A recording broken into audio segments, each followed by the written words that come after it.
Hello, everyone. My name is Annelieke Laninga, and I am the initiator of the Stray Buddy program. I'm the program director at All Creatures, Great and Small. This is an NGO founded by one of India's leading human and animal rights activists, Ms. Anjali Gopalan. She runs an animal rescue sanctuary here in India, near Delhi, and is a member of the Animal Welfare Board of India. It's an honor for me to be invited to present the Stray Buddy program today at this conference of the International Companion Animal Management Coalition. I would like to show you a grassroots example of humane stray dog management. The Stray Buddy program provides a systematic approach aligned with global policies that creates a conducive environment for coexistence by involving multiple stakeholders while it remains fully community-owned and self-managed. This area-based and inclusive approach is regenerative as it involves local youth. It's also flexible and adaptive to local circumstances. I believe that this model is replicable and scalable and look forward to hearing if you agree with me at the end of this presentation. Let me start with a short video clip by one of the youth participants of an annual summer quiz about animal talk.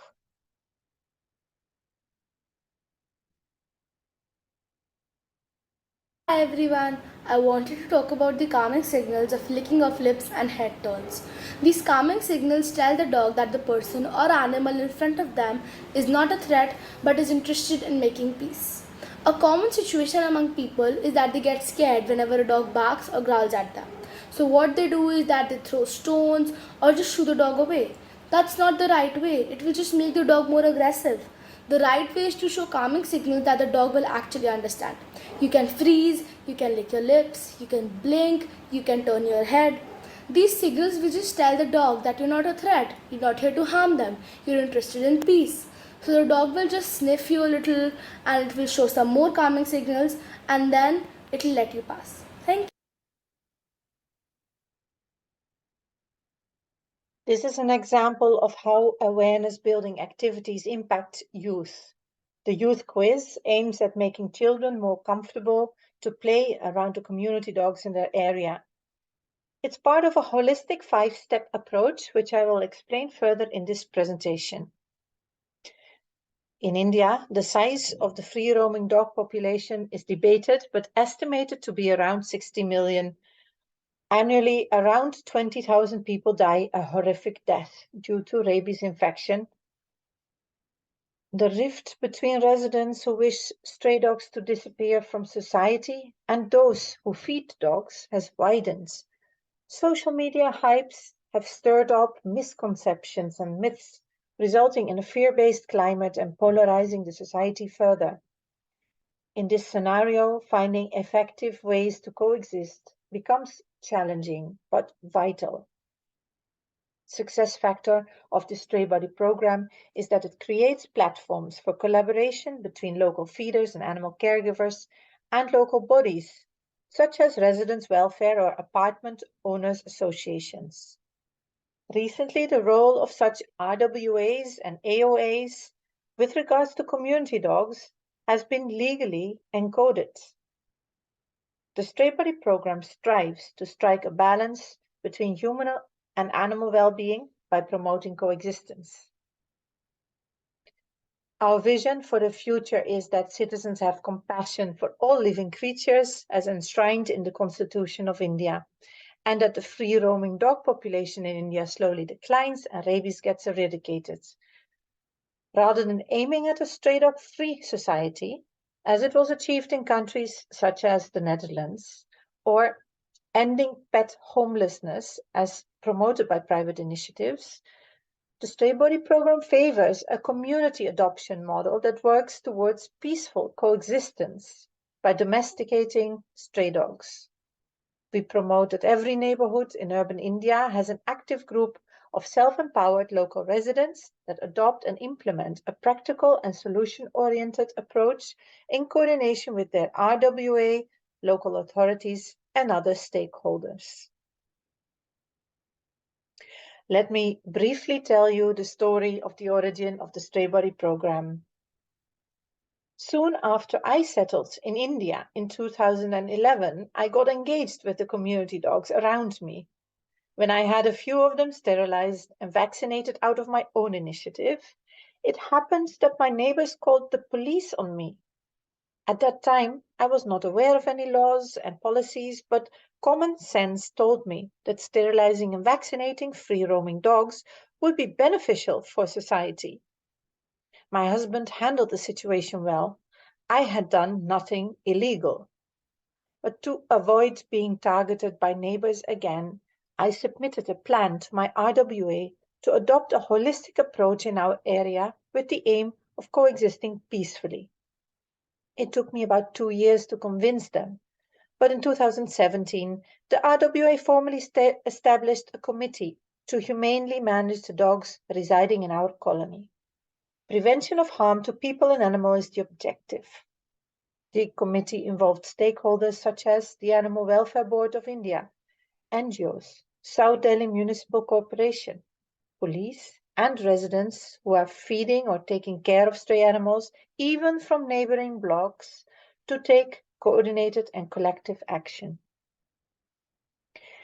In 2021, a Delhi High Court appointed high-level committee had spotted this grassroots initiative and effectively enabled it to scale up to 10 colonies, 300 community dogs, and 150 people involved.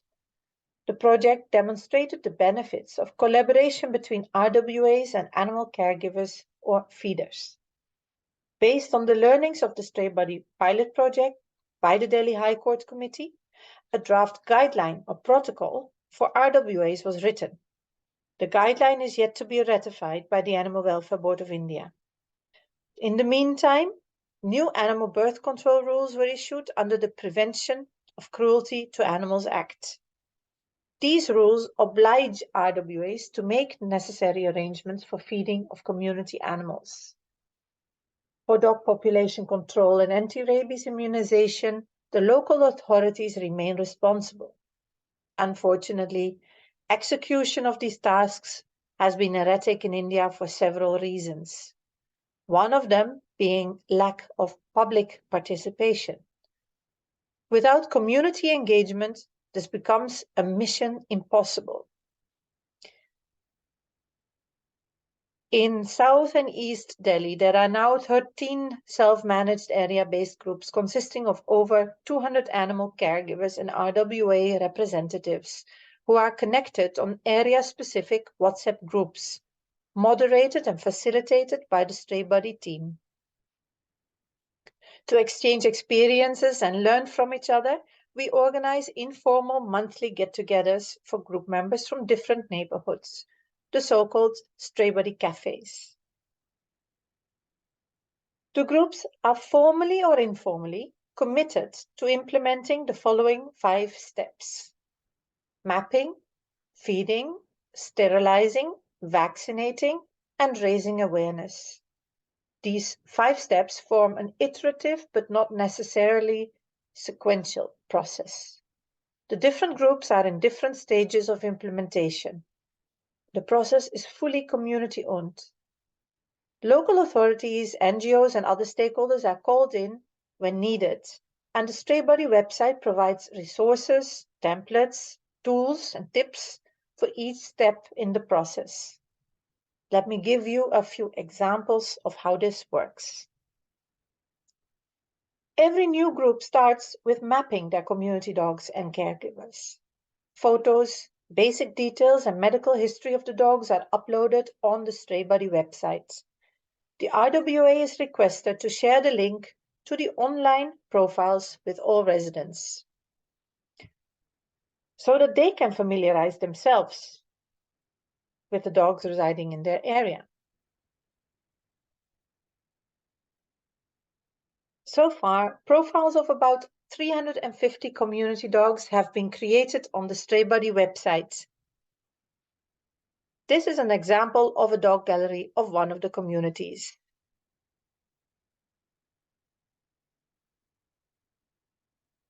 And one example of a dog online dog record. These records are maintained by group members with a login account. In the near future, I would like to raise funds to develop an app through which all group members can easily add and edit the profiles of their community dogs.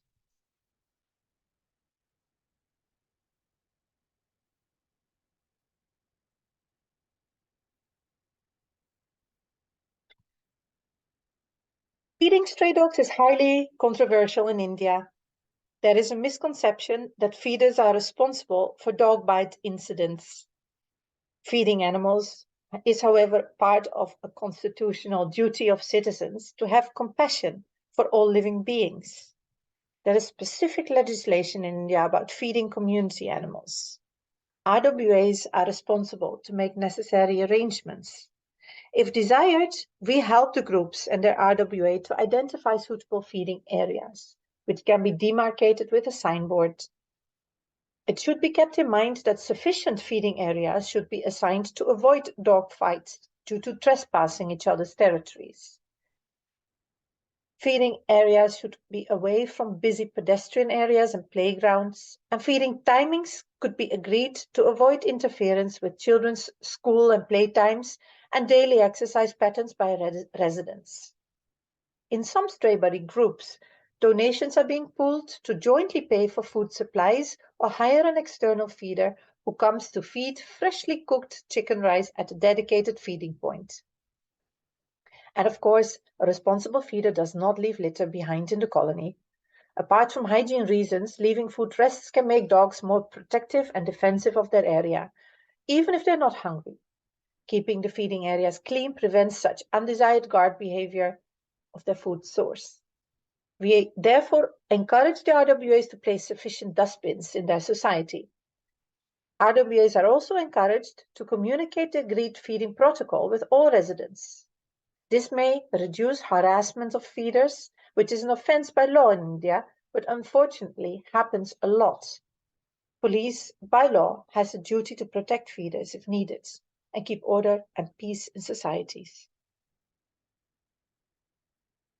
Sterilizations are provided free of cost in Delhi and many other cities in India through registered NGOs and vets that are contracted by the local governments.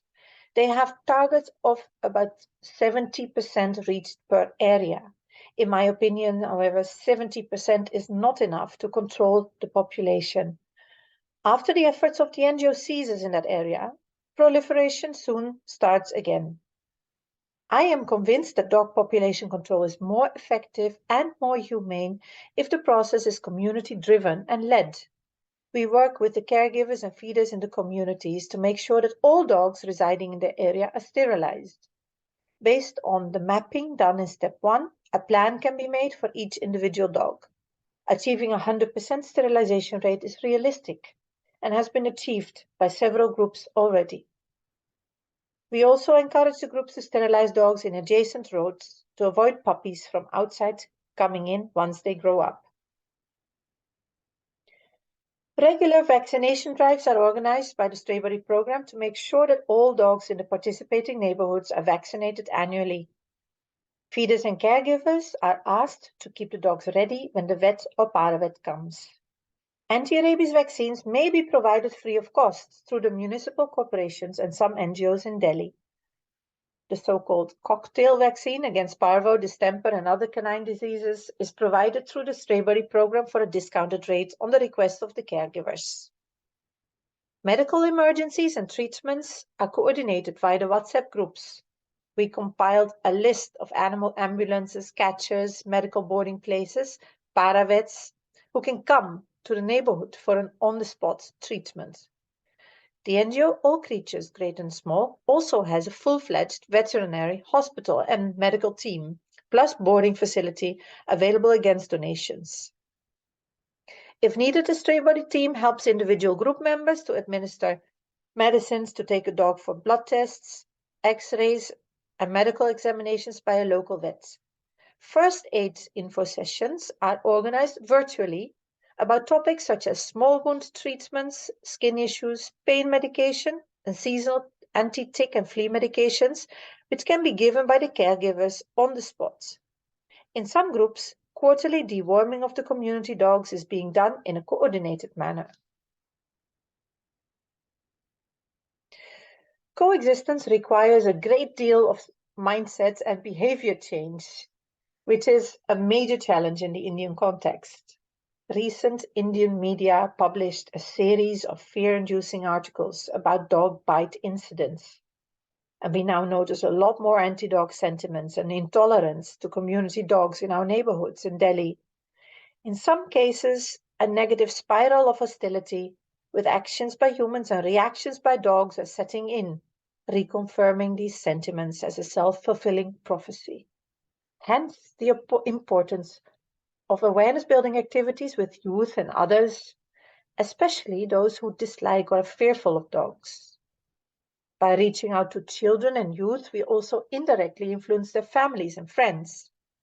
Storytelling, drawing activities, photo competitions, Instagram campaigns, and the annual youth quiz about canine communication are examples of activities undertaken in the participating neighborhoods. We have now started to approach schools and colleges in these areas as well. Youth designed flyers and "Call My Name" posters, which we hang up in the area where the dog resides. In my own area, children are now cycling by singing the dog's name. Once the community dog becomes a familiar face, it truly becomes a non-human resident of the colony. Awareness activities for adults are also being undertaken, including info sessions for security guards, webinars on how to avoid dog bites, and bilateral conversations with aggrieved residents. If they're open for dialogue, we listen to their concerns and fears, and we help them understand that a dog bark is not equal to aggression. We also explain that what they can do when a dog approaches them, how to read body language of dogs, how they can give calming signals to dogs instead of being hostile by threatening the dog with a stick or throwing a stone at the dog, etc. Around festival days such as Diwali and Holi, we request RWAs to send advisories to their residents on how to keep dogs, children, and elderly and others safe. In one of the neighborhoods, a door-to-door campaign with New Year's greetings cards resulted in spontaneous donations by residents for vaccination of all the community dogs for 1 year. In human-animal conflicts, there are always two parties involved. Before a dog escalates to biting, many things could have happened that makes the dog see no other way to defend itself than to snap, launch, or even bite persons. Based on experiences with several such situations, the Stray Buddy program developed a method to address the root causes on both human and dog side. There are many factors that can be influenced to improve the situation. A joint fact-finding process is initiated involving caregivers and concerned residents. We first look at the dog side and check if the dog needs medical care, if it is sterilized, vaccinated, and we jointly observe and analyze the dog's behavior for a while. We then try to make small tweaks which can make a major difference in its behavior. For example, if a dog is protective of its area, feeding away from a house entrance may help. If a dog is anxious, giving it a safe and quiet place to rest so it can get an undisturbed sleep can make a huge difference in its behavior. And I have seen situations in which this was the key to the solution of the conflict.